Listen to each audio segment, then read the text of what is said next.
Ok, ajá, están grabando aquí. Ok.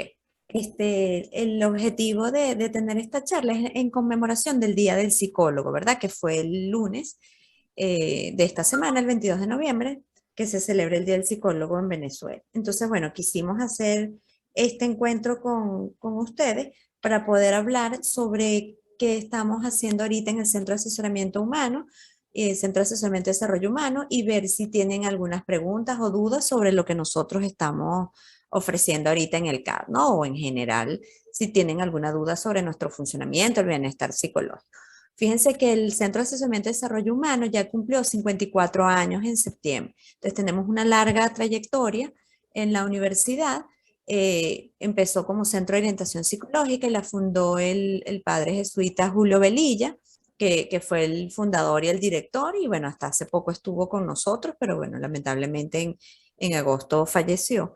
Y el CAT, básicamente, la misión es proporcionar bienestar psicológico a la comunidad ucavista, tanto a estudiantes, profesores y empleados de la comunidad ucavista en diferentes áreas, ¿no? En el área de rendimiento académico, de asesoramiento académico, del bienestar y el mejoramiento para poder salir bien a nivel de las calificaciones, pues, y del rendimiento de los estudiantes. Tenemos toda la parte de proyecto de vida, que tiene que ver con la elección vocacional, la elección de carrera y del proyecto de vida que quiere hacer el estudiante o el profesional, y toda la parte del eje relacional que tiene que ver con las relaciones sanas y beneficiosas entre la persona y su entorno, bien sea pareja, familia, compañeros de estudio o de trabajo también, ¿no? Entonces, la idea es que podamos conversar sobre bienestar psicológico, salud mental, ¿verdad? Toda la parte que es súper importante para el bienestar psicológico, y bueno, y escuchar las preguntas de ustedes también, ¿no? Vamos a ir hablando por temática y yo le voy a dar el pase ahorita en unos segundos a una de las psicólogas para que converse y explique sobre el taller que está dando actualmente, y bueno, invitarlos a que ustedes participen si así lo quieren, ¿no? Entonces, no sé si hay alguien que tiene alguna pregunta antes de que comencemos ya con las charlas con los psicólogos en particular.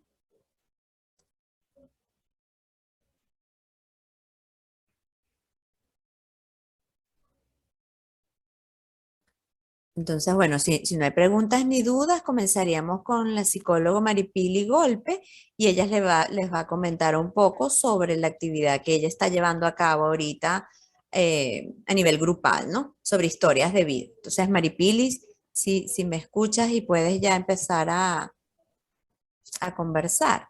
Voy a cerrar el micrófono mío aquí. Hola, buenos días.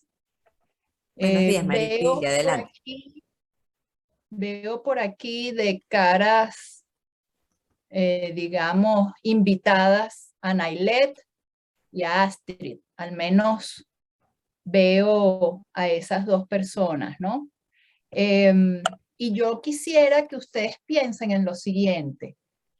¿Qué es para ustedes estar bien? ¿Qué significa para ustedes estar bien en su momento de vida? ¿Hay alguna palabra que les venga a la mente ahora que quieran incluso escribir por el chat? Porque bueno, esta intervención sería muy breve, pero yo quiero partir más bien de lo que ustedes traigan, ¿sí? Para mí es estar saludable. ¿Y qué es eso, Nailet, de estar saludable para ti? ¿Qué es salud para ti? Bueno, no tener ninguna enfermedad, estar sana emocionalmente, físicamente y en todos los ámbitos. Ok. Ausencia de enfermedad. Ajá. De dolencia, de disfunción. Ajá. ¿Algo más? Astrid, Nailet. ¿Desde dónde parte cada quien? Lo importante también es entender eso, ¿no? De qué referente parte cada quien. Ajá, Astrid. Paz, sensación de paz. Ujú. ¿Y pudieses definir un poquito mejor lo que es paz para ti? Hola, muy buenos días. Ya pude activar el micrófono y bueno, para mí el bienestar es paz, como comentaba, pero principalmente paz con uno mismo y con el entorno, es decir, como una especie de aceptación respecto a las circunstancias que vivimos, nuestro presente y la manera en que interactuamos con las demás personas o con nuestro ambiente. Ujú. La forma de interacción para ti estar en paz es poder, entiendo, crear un diálogo entre tú y el entorno, ¿sí? Y de aceptación de las circunstancias, por lo que tú dices. Muy bien, yo voy a, porque bueno, aprovechemos esta posibilidad para, para entrar en el tema que quisiera compartir, ¿no? Con ustedes. Como ya les decían, yo también soy psicóloga del Centro de Asesoramiento y Desarrollo Humano y ahora yo quería un poco plantearles esa búsqueda de bienestar desde donde cada quien la hace, ¿sí? Entonces, hacer conciencia de esos referentes es sumamente importante porque no hay una sola vía, ¿sí? Entonces, yo voy a compartir con ustedes cuál es mi postura y mi visión. Ciertamente nos venden muchas veces, y como Nailet decía, la idea de salud igual ausencia de enfermedad. De hecho, antes era uno de los conceptos, incluso de la OMS, imagínense ustedes, uno de los organismos multilaterales que tiene que ver con la salud. Pero todo eso ha ido cambiando mucho, porque también, a mi modo de ver, el pensar en el bienestar como ausencia de dolencia o de enfermedad o de sufrimiento, deja por fuera una cantidad de elementos que son parte de la vida. La vida tiene constantemente retos, tiene incluso vicisitudes, adversidades y bueno, para muestra un botón, todo lo que ha sido todo este tiempo de pandemia. Ha significado para todos nosotros, sin excepción, cambiar en algún sentido el estilo de vida, en algún sentido las condiciones del diario vivir. Entonces, eso nos impone pruebas, lo queramos o no. Eso incluso puede ser vivido como no solo un gran reto, sino parte de ese desafío es confrontarnos con las limitaciones. Y confrontarnos con las limitaciones significa también confrontarnos con adversidad, ¿sí?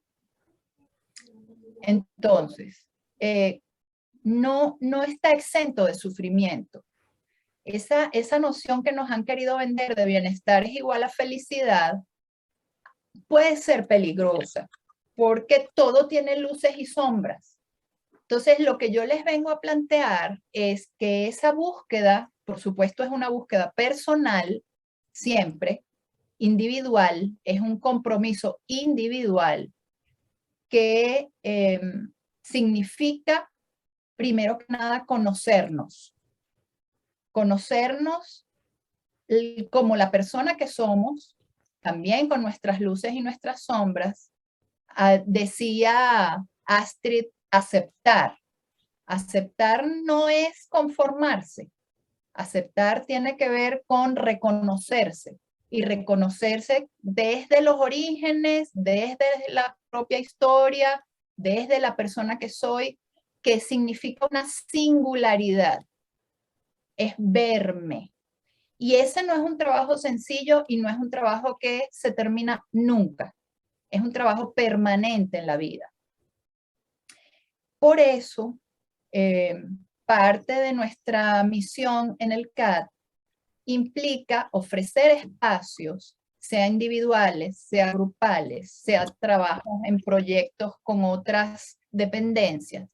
Espacios donde se promueva la toma de conciencia.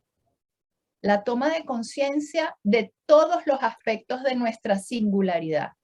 Y ahorita en particular, yo estoy facilitando un espacio que hemos llamado Historias de Vida. Como les decía, esta es una tarea que no termina nunca. Conocerse también implica partir de la historia de dónde vengo, desde cómo comenzó nuestra vida, incluso el nacimiento, más allá la gestación, la genealogía, pero también cómo ha transcurrido a lo largo del tiempo ese desarrollo de la persona que quiero llegar a ser y que también me proyecto hacia adelante. La intención es poder integrar, además de hacer conciencia de todos los aspectos de nuestra particularidad como persona, es también integrar aspectos que a veces son agradables y también desagradables, también los sufrimientos y las oportunidades. Y es un trabajo arduo, continuo, les decía yo, y que en este grupo que yo estoy ofreciendo ahora, que se llama Historias de Vida, parte de el uso de la biografía como ese tejer fino, progresivamente, entre cada uno de los acontecimientos que vivimos, pero también la naturaleza de lo que cada quien es y cómo se va expresando. Y decía Jung que eso es lo que nos empuja en el diario vivir, el principio de individuación, llegar a ser cada uno lo que realmente es.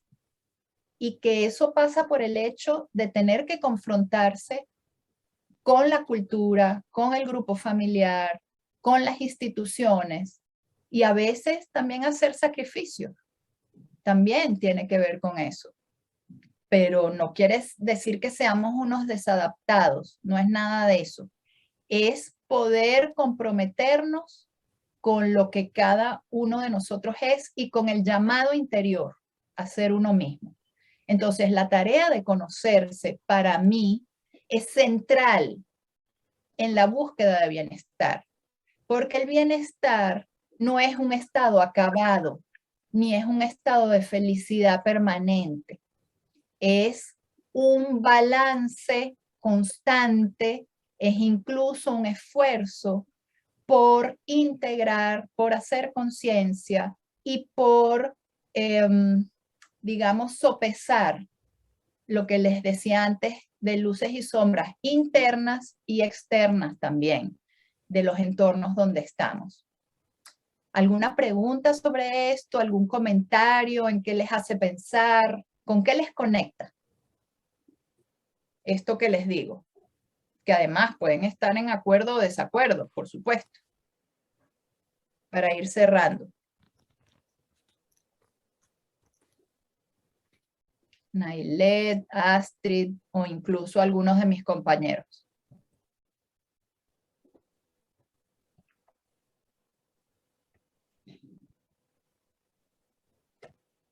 Bueno, No sé. yo particularmente me incorporé a la actividad de historias de vida con la profesora Maripili Golpe hace aproximadamente 2 semanas y bueno, puedo dar fe de lo necesario que es el espacio de reflexión para, bueno, justamente como comentábamos, integrar nuestros pedazos, ¿no? Del gran rompecabezas que somos nosotros.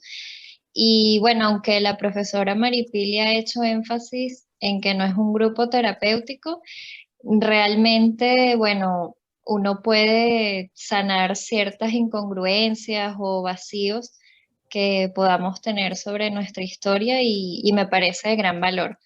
Creo que principalmente estoy aquí por eso, porque bueno, quería que más personas pudiesen conocer el valioso espacio que ofrece la profesora y el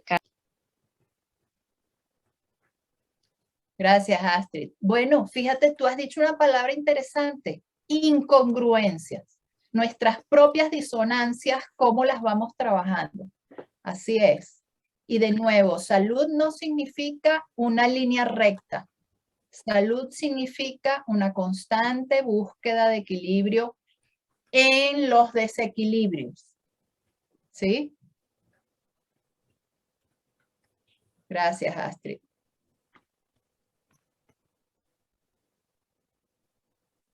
Y bueno, no, además es un acto de valentía, creo yo, de coraje personal, confrontarnos con cada uno de los pedazos que tú dices, Astrid, del rompecabezas. Es así, es así. Y hay montones de maneras de hacerlo, no hay una única, ni un único espacio. Sí, bueno. Si no hay nada más, entonces, o alguien más quiere compartir algo.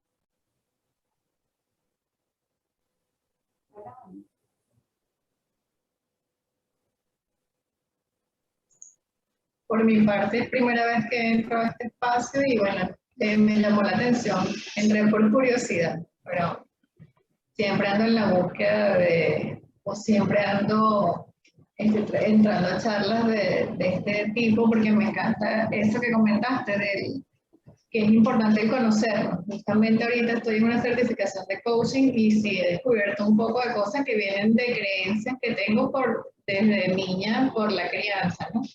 Entonces es súper interesante este tema del autodescubrimiento. Sí, sí, sí, sí lo es.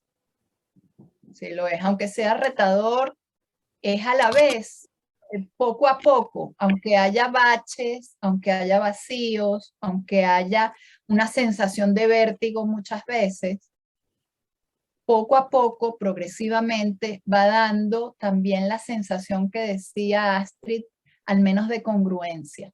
Y eso es sumamente importante para seguir trabajando en pro del bienestar, que no es una meta final, sino que es un trayecto, un tránsito, un camino.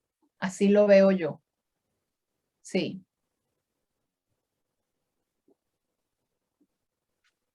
Y bueno, la curiosidad nos lleva a muchos lugares. Está bien, Nailet.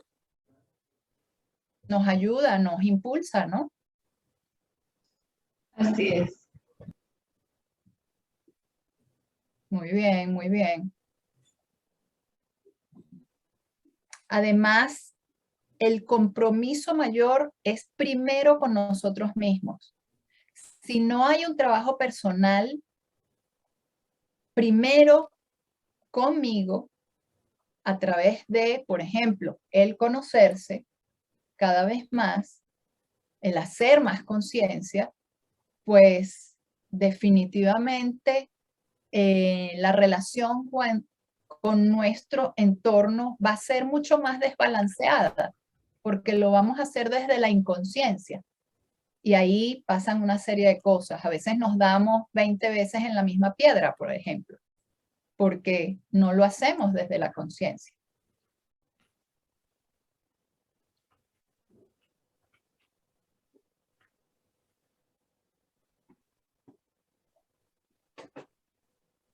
Vale. Bueno, muy bien. No sé si le doy espacio a alguien más o quieren compartir algo más. Porque entiendo que va a haber breves intervenciones de cada quien.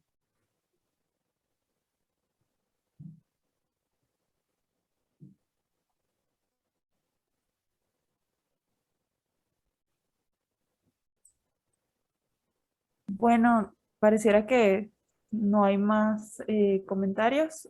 Bueno, muchas gracias, Maripili, por tu presentación, por tu exposición. Ahora vamos a pasar con Axelis Castillo, que nos va a hablar acerca de violencia contra la mujer. Hasta luego. Hasta luego.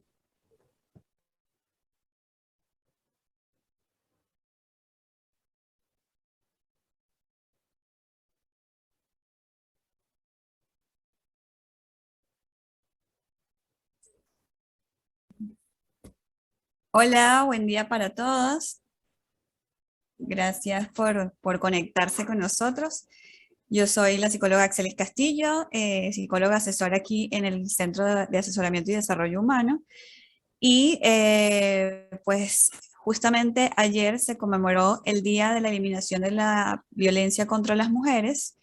Y desde el CAT hemos llevado a cabo dos actividades. Una tenía que ver con un cineforo que hablamos de violencia en el noviazgo, para sensibilizar en el tema de violencia en el noviazgo, y una charla que se realizó de forma presencial y virtual en la que hablamos de violencia sexual.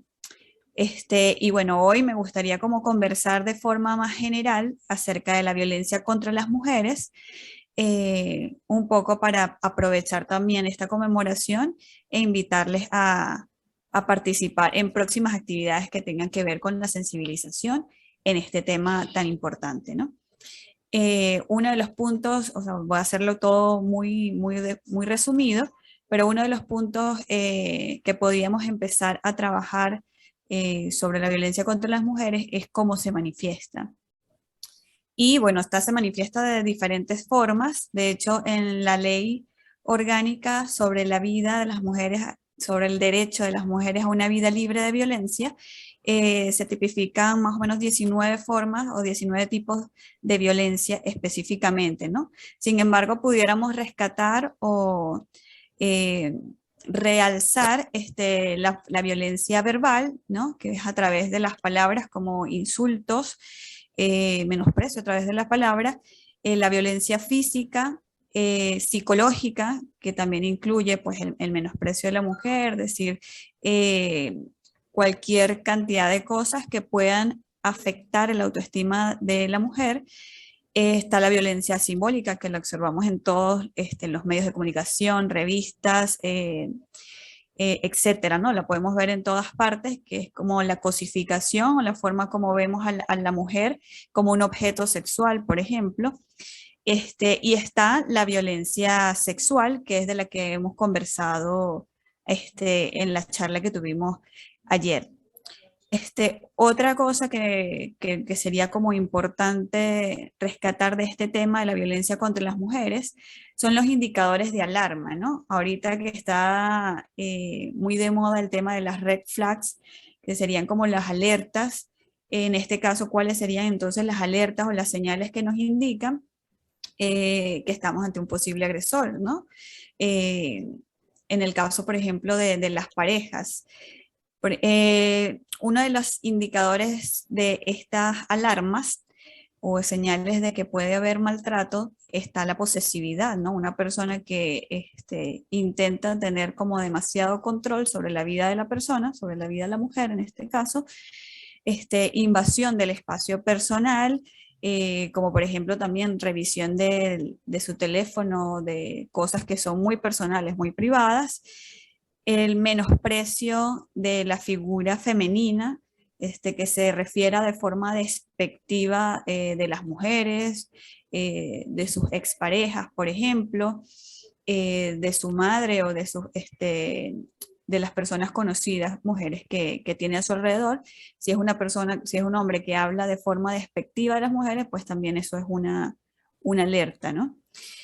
Un control excesivo, por ejemplo, también en el tema de la vestimenta, de cómo querer controlar la forma como te vistes o cambiar algunas cosas de la mujer o de su pareja.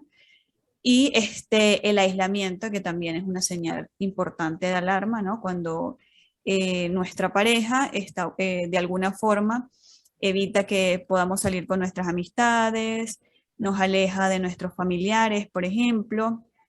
Entonces, poco a poco nos vamos aislando y quedamos mucho más vulnerables a ser víctimas, ¿no? A quedar pues, en un entorno en el cual pues, nos pueden agredir. Otro punto interesante de este tema de la violencia contra las mujeres tiene que ver con el ciclo, ¿no? Una vez que uno entra en este ciclo de violencia, que puede ser de forma muy sutil, como por ejemplo hablábamos el Cineforo de Violencia en el Noviazgo, o sea, la importancia de poder detectar en el noviazgo estos rasgos, estos signos, estas señales en nuestra pareja, pues es porque justamente una vez que ocurre el matrimonio o que consolidamos como la relación de forma más formal, esto tiende a profundizarse, a ser mucho más fuerte el tema de la violencia. Entonces, esto es un ciclo, es algo que una vez que entramos, a veces no nos damos cuenta, pero ya estando dentro de ese ciclo, pues pasamos por las diferentes fases y estas fases, cada vez que se dan, se van acortando también en tiempo, ¿no? Entonces, bueno, las fases del ciclo de la violencia no, serían tres, en algunas literaturas se encuentran una cuarta fase, pero lo más común es que lo describamos en tres fases. La primera sería la luna de miel, que es como la primera parte de nuestra relación donde todo es muy bonito, donde todo parece estar muy bien, donde todo es maravilloso, ¿no? Donde nos reconciliamos, donde el comportamiento, digamos, es todo un romance. Entonces, luego empezaría como la siguiente fase de tensión, por ejemplo, una escena de celos, o un intento de controlar, por ejemplo, la vestimenta de la mujer, empieza a haber tensión, una discusión y esto después llega a la tercera fase que sería como la agresión. A veces esto empieza como de forma tan sutil que la primera agresión puede ser algo simplemente, bueno, dijo una grosería, por ejemplo, que entraría como dentro del espectro de la violencia verbal, o puede ser simplemente, bueno, que se molestó, aplicó la ley del hielo, por ejemplo, la indiferencia, esto también es un signo de violencia, entonces por ahí lo vamos dejando pasar y este ciclo se vuelve a repetir, el arrepentimiento, entra la luna de miel, luego pasa otra vez de nuevo a la etapa de tensión y vuelve a lo que sería la agresión. Entonces esto va en escalada, así como se acorta el tiempo entre una fase y otra, también la agresión termina siendo cada vez más fuerte, como una espiral, y esta espiral se va profundizando, ¿no? Entonces, bueno, ¿qué hacer y cómo prevenir la violencia contra las mujeres? No vamos a hablar aquí como que muy en detalle de todo lo que podríamos decir, pero sí algunas cositas o algunos aspectos importantes, por ejemplo, a nivel comunitario, y quizás también a nivel individual. Entonces, a nivel comunitario, promover la equidad de género, ¿sí? La igualdad de derecho entre los hombres y las mujeres, es una forma pues de evitar que esto siga ocurriendo, de construir los estereotipos de género, por ejemplo, pensar que la cocina, el área de la cocina es solo para que lo trabaje la mujer y no el hombre, o pensar que, bueno, que yo por ser mujer, yo debo cumplir ciertos roles específicos dentro del hogar o como pareja, por ejemplo, en el tema de la violencia sexual que conversábamos el día de ayer, ocurre muchísima violencia sexual que es naturalizada, es normalizada dentro de la pareja, por este tema de que las mujeres piensan que están cumpliendo con su rol de pareja al satisfacer o complacer a este hombre, aunque no lo quieran, aunque no estén dispuestas en ese momento o que voluntariamente no lo estén buscando, ¿no? Pero esto también es violencia sexual porque esto debe ser consensuado, ¿no? Entonces hay que deconstruir todos estos estereotipos y estos prejuicios que están operando pues a nivel social, a nivel cultural, respecto a lo que es el género, ¿no? Y bueno, educar también sobre este tema es súper importante a nivel comunitario. A nivel individual, pues prioritariamente, pues uno poder reconocer, si uno se informa, se educa en esta área, pues poder reconocer también estos signos, estas señales, estos indicadores de alerta, pues nos va a permitir también poder prevenir, ¿no? Entrar en ese ciclo o poder salir más fácilmente de esto, ¿no? Mantener las redes de apoyo, evitar el aislamiento, ¿no? el poder mantener nuestro espacio individual en el cual nosotros compartimos con amistades, en el cual compartimos también con familiares, no separarnos de esto, no distanciarnos de nuestros familiares. Eso también nos va a proteger de que si estamos cerca de un agresor, pues podamos entonces tener en quién apoyarnos para poder salir de este ciclo de violencia. Ok. También, pues, el tema de mantener actividades en las que cada uno pueda, bueno, esto tiene que ver con el mismo espacio individual que cada uno se da como pareja, para no cometer el error de generar como una codependencia, ¿no? De que todo lo hacen juntos todo el tiempo, entonces pierden espacios importantes, cosas, dejan de hacer cosas importantes que son importantes para cada uno personalmente, ¿no? No generar esa dependencia, ¿no? Trabajar también en la propia autoestima es súper importante, porque, bueno, justamente el trabajo personal, o mejor dicho, alguna de las secuelas de haber vivido, por ejemplo, eh, violencia dentro de la familia, en la niñez, en la infancia, nos coloca en un puesto de mayor riesgo o más vulnerables a ser víctimas de violencia más adelante, por ejemplo, en la pareja, porque, bueno, quedan muchísimas cosas arraigadas en nuestra autoestima, en nuestra concepción también de lo que es la mujer, de cómo es mi rol como mujer. Entonces, hacer un trabajo personal es súper importante, ¿no? Entonces, también poder trabajar esto en terapia sería una opción como muy, muy factible para trabajar en el área de la violencia contra las mujeres. Entonces, creo que me quedan 10 minutos. Podemos, no sé, responder preguntas si tienen comentarios o preguntas, inquietudes acerca del tema.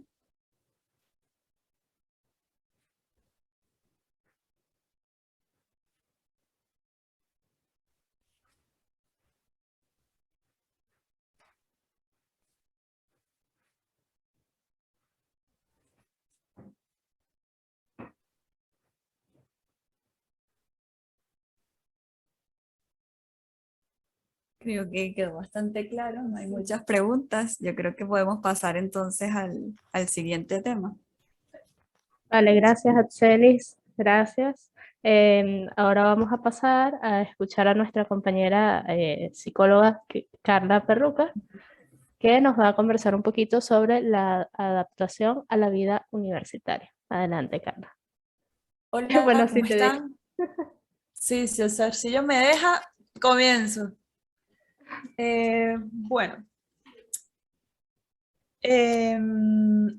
la entrada a la universidad siempre implica muchos cambios. Cambios que van no solamente de ir a la universidad, conocer un nuevo espacio, el campus, nuevas responsabilidades, mayor independencia, sino también el tema de que, bueno, se pasa de una etapa en la cual se tenía formas y maneras de estudiar que pueden ser de ayuda en el proceso de la universidad para contestar exámenes, todo esto, además de habilidades personales que se pudieron haber desarrollado en bachillerato, pero quizás la universidad implique, en la universidad se necesite como potenciar o desarrollarlas aún más. Y esto implica un proceso de adaptación, porque el estudiante, aun cuando ha sido estudiante la mayor parte de su vida, se enfrenta a un espacio en el cual hay como muchos mitos y muchas expectativas con respecto a esta etapa. Cosas como, por ejemplo, comentarios que a veces le pueden hacer los profesores que, bueno, en bachillerato no, perdón, en la universidad no es así.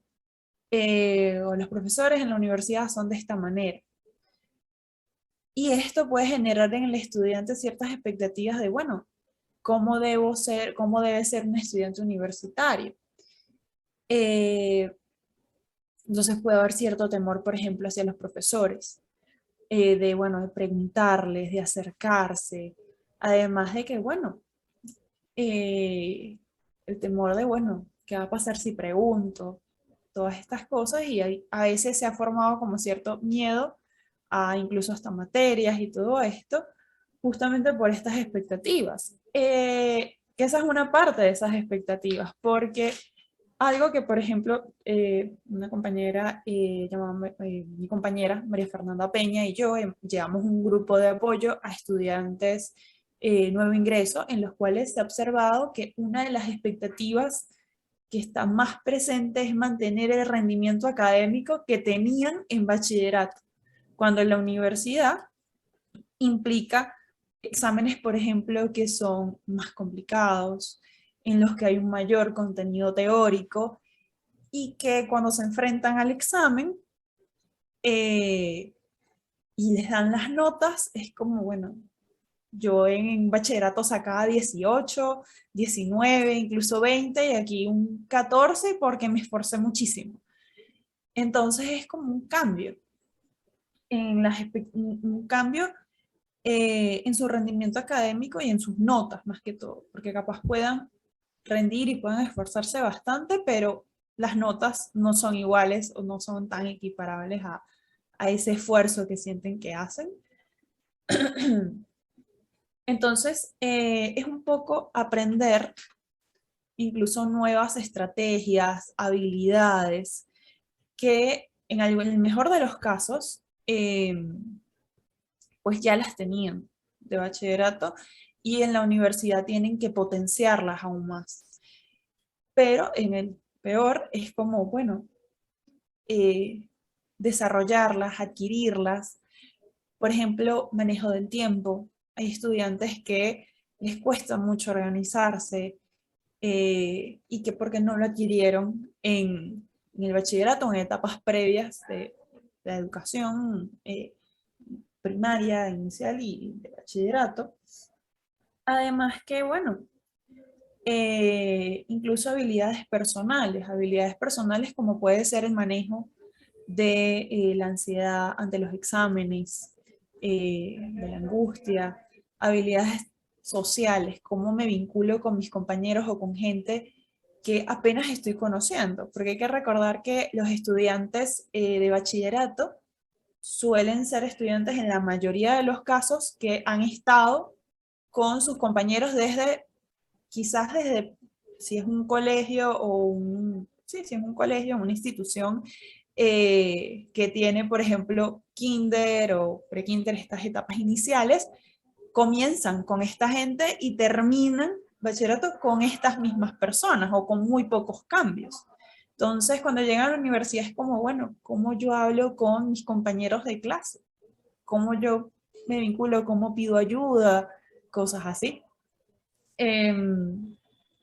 También es, bueno, un poco esto de adaptarse a estos cambios, de ver. Y a veces termina siendo una cuestión de ensayo y error.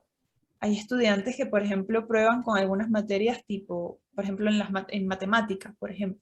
Voy a estudiar de esta manera, voy a practicar todos los días, voy a dedicarle una hora. Y a algunos les funciona, pero a otros no. A otros necesitan mayor ayuda o necesitan otro enfoque para poder hacerlo y a veces, y eso era algo que, por ejemplo, las matemáticas en bachillerato podían hacer esto de estudiar una hora, pero en la universidad no les funciona. Entonces a veces es probar y es manejar un poco esta frustración y estos cambios, los cuales pueden ser bastante retadores en algunos casos.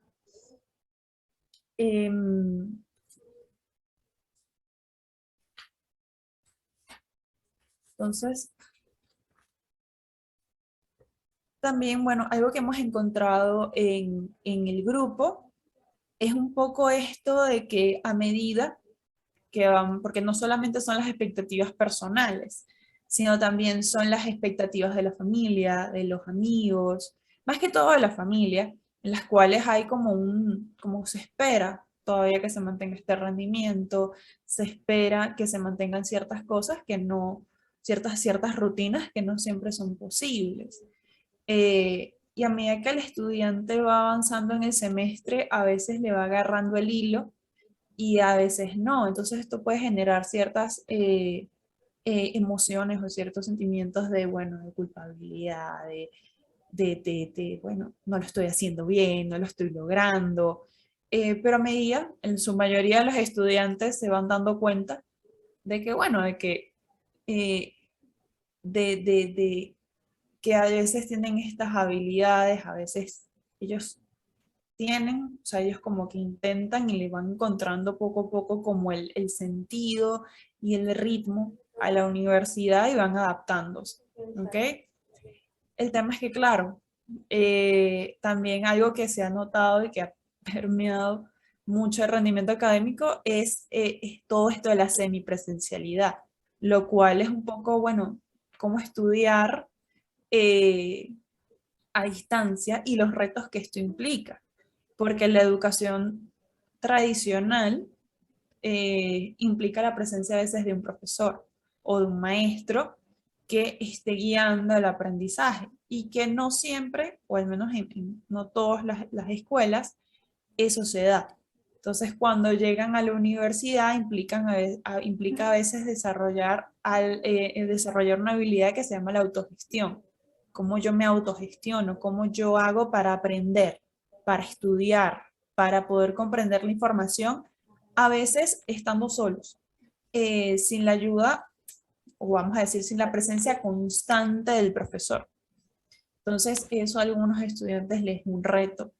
¿Ok? Y para eso, bueno, hay diversos, que más adelante se hablará un poco más de esto del apoyo académico, del manejo del tiempo, que son talleres y son talleres que se dan aquí en el centro de asesoramiento y que los ayuda a adquirir estas habilidades eh, bueno, que necesitan para poder continuar en la universidad, ¿ok? Incluso para rendir, para poder contestar exámenes y hacerlo de una manera adecuada y que les permita aprender también.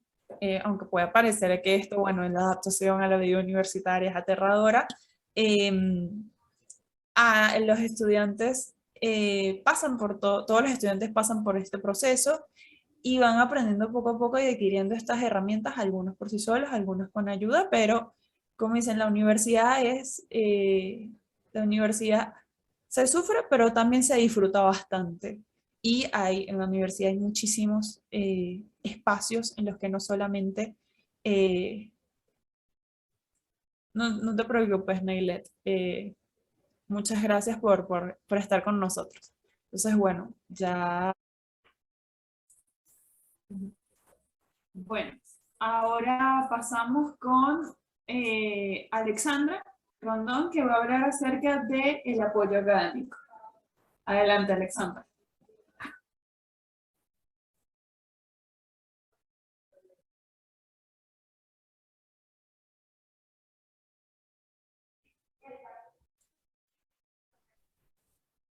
Gracias, gracias Carla. Bueno, ¿de qué va más o menos los grupos que tenemos en apoyo académico? Principalmente tenemos el grupo de apoyo académico como tal y el grupo de manejo del tiempo o el taller de manejo del tiempo. Allí trabajamos sobre aquellos elementos que afectan nuestro rendimiento académico. Es decir, trabajamos con factores un poco más ambientales del contexto en el cual estamos estudiando. Por ejemplo, también trabajamos sobre el contexto familiar, el ambiente en este sentido. Todo lo que tiene que ver con nuestras aptitudes, en qué somos buenos, en qué tenemos habilidades para realizar ciertas actividades, en que estamos más capacitados, si lo queremos ver de esa manera. También trabajamos con respecto a lo que vendría a ser nuestras aptitudes, cómo nos enfrentamos a la situación académica como tal. También podemos hablar sobre cómo afecta nuestro estado emocional todo lo que tiene que ver con el adquirir las habilidades o las capacidades que estamos aprendiendo. También hablamos sobre lo que respecta a estrategias de estudio per se. Incluso podemos hablar sobre la salud física, cómo esta puede afectar de forma bastante profunda cómo nos aproximamos a nuestras condiciones de aprendizaje. Allí nos enfocamos muchísimo en ambos espacios, en ambas actividades, en darle el peso que corresponde a la parte de las emociones y todo lo que tiene que ver con esto, porque realmente atraviesa nuestro desempeño en cualquier área. También podemos hablar sobre el área familiar en particular, cómo las creencias dentro de nuestra familia, cómo ellos definen lo que es ser estudiante universitario, también nos ha definido en algún momento en cuanto a nuestra percepción de cómo somos o deberíamos ser como estudiantes.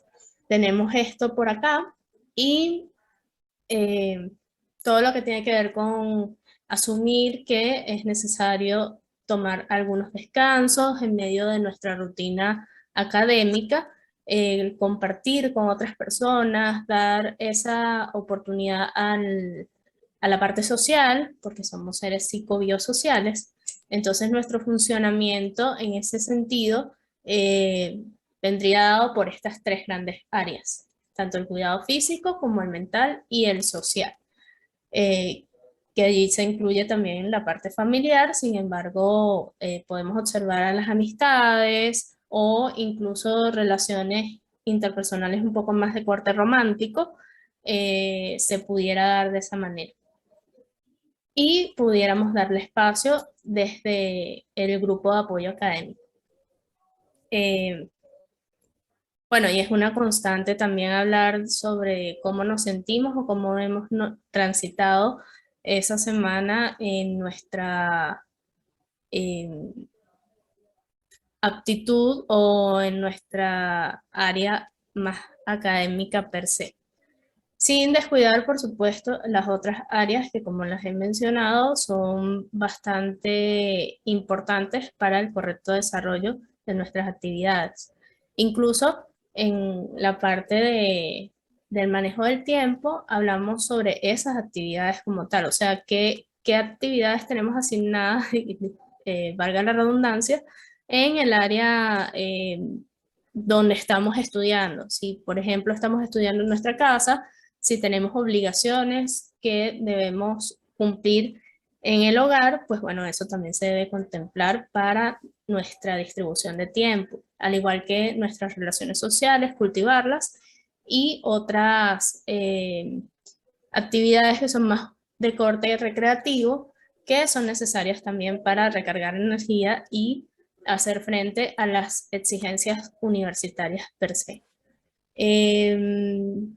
También hablamos sobre algunos métodos de manejo del tiempo, el método Pomodoro, por ejemplo, y bueno, cómo incluir estas pausas por allí para poder utilizar realmente nuestro tiempo de forma eficiente y efectiva. Bien, ahora le voy a dar el pase a mi compañera Verena Benítez, que les va a conversar un poco sobre lo que se tratan las pérdidas, el duelo y toda esa área.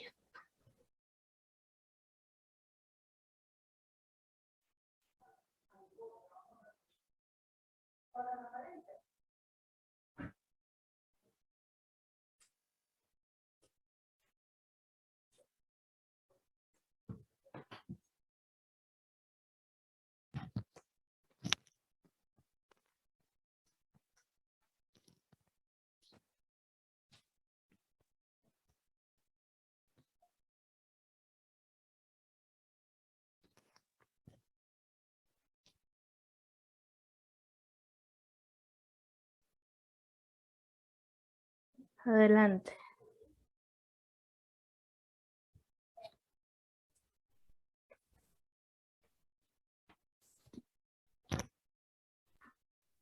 Hola, ¿qué tal? Buenos días. Bueno, queremos conversar con ustedes también sobre un nuevo espacio que se ha creado en el CAT que tiene que ver con el apoyo a las personas que están transitando un proceso de duelo. Y bueno, básicamente este espacio nace porque el duelo viene a ser en este momento uno de nuestros primeros motivos de consulta, un motivo de consulta muy frecuente en el CAT. Y estamos viendo cómo el duelo está asociado a diversas pérdidas, pérdidas reales o simbólicas, como por ejemplo la pérdida de seres queridos, pérdida de rutinas, pérdidas por el tema de la migración o separación de las familias, pérdida de la calidad de vida, entre otras. Entonces, en este sentido, nosotros entendemos que el duelo no se considera un estado patológico, sin embargo, pues tiene un impacto que puede afectar diferentes áreas o dimensiones de la vida de una persona. Entonces, en este sentido, en el CAT, de alguna manera, hay tres ejes fundamentales sobre los cuales nosotros intervenimos. El primero es el eje académico, el eje relacional y el eje vocacional. Y estamos viendo cómo las personas que acuden al CAT para solicitar el apoyo individual o grupal están siendo pues impactados en estas áreas debido a diversos duelos. Entonces, ¿cómo nosotros estamos entendiendo el duelo? Bueno, fíjense que hay un texto bastante importante dentro del área de la psicología que se llama Duelo y Melancolía de Freud. Freud es el padre del psicoanálisis y él concibe al duelo de alguna manera como la reacción frente a la pérdida de una persona amada o de una abstracción que haga sus veces, como la patria, la libertad, un ideal, etc. Entonces, en este sentido, el duelo es una crisis, una verdadera crisis existencial y se describe como el conjunto de reacciones emotivas y conductuales frente a la pérdida de un ser querido.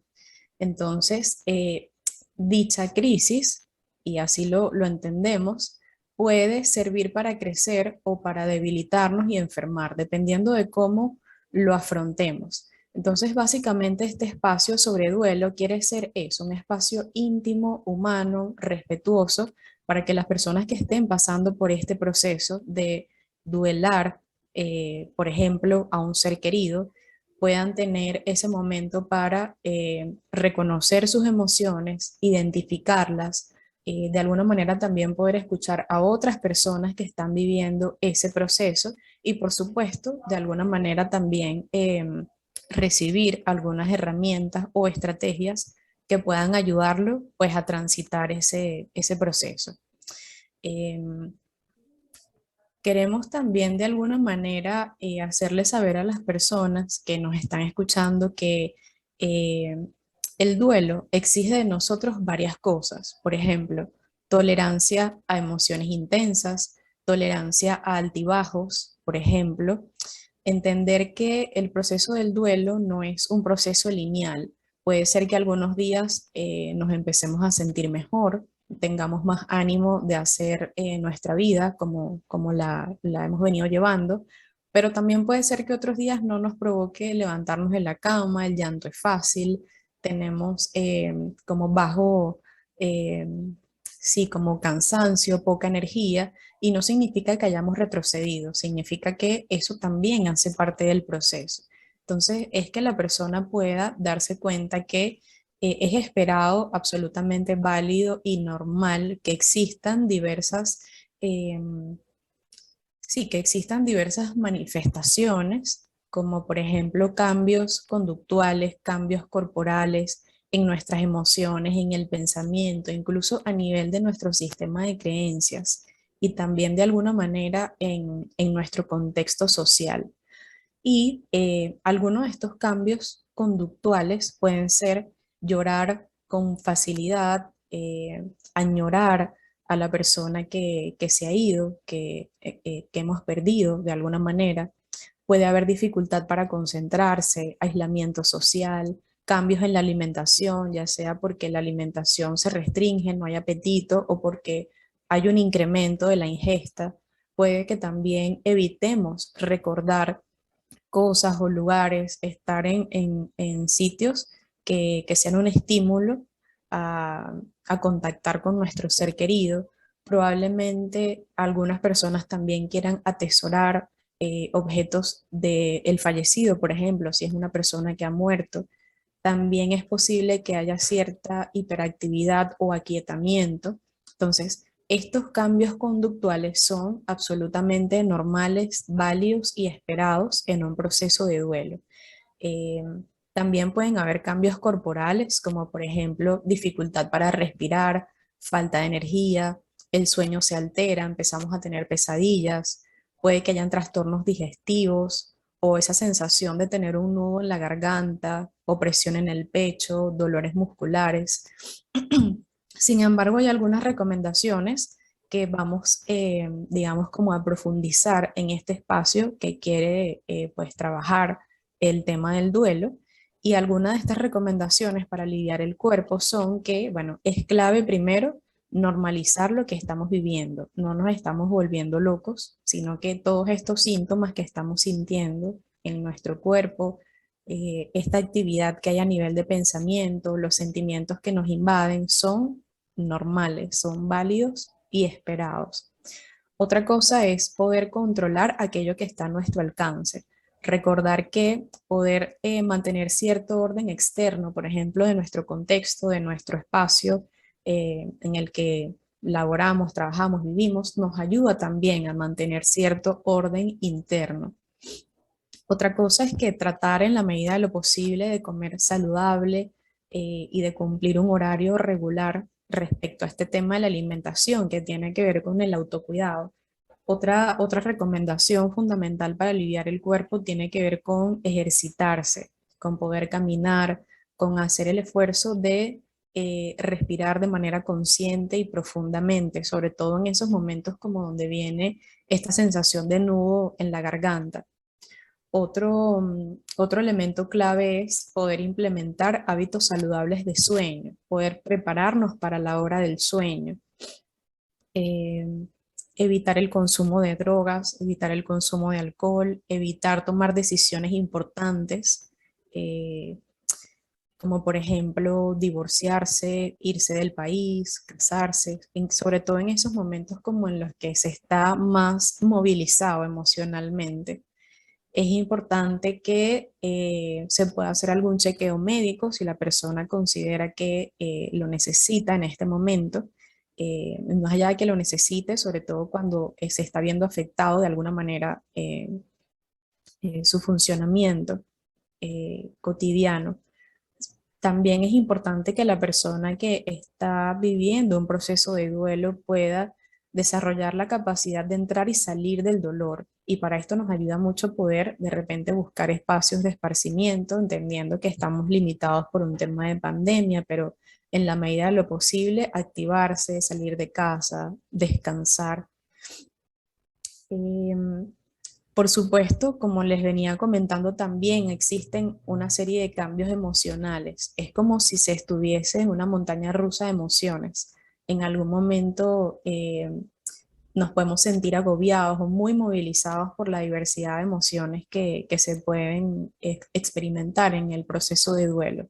Es posible que aparezca rabia, miedo, necesidad de evadir esas emociones, esos sentimientos, desesperanza, anhelo, impotencia, soledad, ansiedad, culpa, fatiga, tristeza. Y algunas recomendaciones que también profundizamos en este espacio de duelo, del que ahora más adelante les hablaré cómo se ha diseñado, es que es importante darnos tiempo para contactar con nuestro dolor, para contactar con eso que estamos sintiendo emocionalmente y darnos permiso de poder contactar, de poder tener ese espacio para estar triste, ¿sí? Es importante también no imponer emociones, no querer eh, hacer que desaparezca como esa movilización interna de muchas emociones. En la medida en que podamos identificarlas y de alguna manera eso, contactar con las emociones, identificarlas, pues entonces ese va a ser el primer paso para a posteriori poder elaborarlas. Es importante que las podamos reconocer, que podamos aceptar lo que estamos sintiendo, que podamos ser compasivos con nosotros mismos, que podamos también identificar cuál es nuestra red de apoyo y de alguna manera eso nos puede ayudar a combatir la soledad que podemos experimentar en un momento dado. Eh, Importante nuevamente evitar el uso de alcohol, evitar el uso de drogas, pedir a las personas que están en nuestro entorno cercano y personas significativas para nosotros, pedir lo que necesitamos: tiempo, espacio, comprensión, escucha.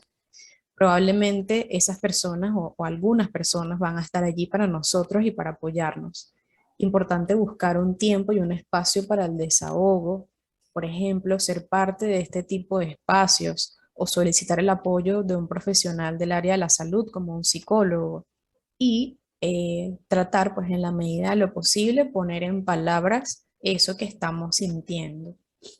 Otras recomendaciones para aliviar el pensamiento, eh, porque es posible que aparezca, digamos, como confusión, pensamientos intrusivos, una alta preocupación. Es importante que nos podamos mantener activos, como ya les he comentado, y a cargo de nuestra vida, poder hablar, escribir, transformar el pensamiento en palabras, ¿sí? Algunas personas les ayuda poder hacer una lista de tareas o usar recordatorios en su celular para apoyarse en su día a día, ya que, bueno, sabemos que hay una dificultad para concentrarnos o para prestar atención. Em, También algunos de esos pensamientos vienen acompañados como de una sensación de añoranza o de querer hacer existir en lo físico a esa persona que ya no está con nosotros. Si es una persona que ha fallecido, es recomendable que podamos guardar algunos objetos especiales que nos permitan reconectarnos con ese ser querido cuando lo necesitemos. Es importante también aprender a realizar las tareas que surgen tras la ausencia del ser querido, aprender a realizar esas actividades que antes hacíamos con nuestros seres queridos, poder realizar actividades que nos motiven y que nos ayuden a enfocarnos en el aquí y en el ahora, como los ejercicios de respiración consciente, yoga o alguna otra práctica que para cada quien pues sea de alta motivación y que los ayude a enfocarse en el momento presente. Y por supuesto, no perder la esperanza en el futuro, hacer planes para el futuro. Otras recomendaciones para aliviar el espíritu o que pueden servir para reflexionar sobre cómo está nuestro sistema de creencias una vez que hemos perdido a una persona, sobre todo cuando han sido muertes inesperadas, es poder apegarse a aquello que tiene valor, aquello que aún tiene valor para nosotros, poder apreciar lo trascendente de lo cotidiano, reconocer de alguna manera el papel de Dios si somos creyentes. Eso es algo que nos puede, pues, ayudar, desarrollar un sentido de comunión con todo, también aprender a perdonar, seguir amando, tratar de buscar el sentido en cada una de las cosas eh, que hacemos. Entonces, este espacio se va a desarrollar de manera presencial y de manera online. Vamos a trabajar con el calendario académico de la UCAP. La semana pasada, el día 25, hubo un cineforo donde dimos apertura a esta actividad y el día de ayer fue la primera sesión presencial. Las sesiones presenciales serán en los jardines de la universidad y las sesiones online serán a través de un grupo privado de Telegram al que pueden tener acceso escribiéndonos a través de nuestras redes sociales. Están todos pues cordialmente invitados y pues aquí vamos a seguir abriendo este tipo de espacios tan necesarios para poder encontrar apoyo y sosiego en medio de una situación tan dolorosa como puede ser el duelo por la pérdida de un ser querido. Gracias. Vale, gracias, Verena.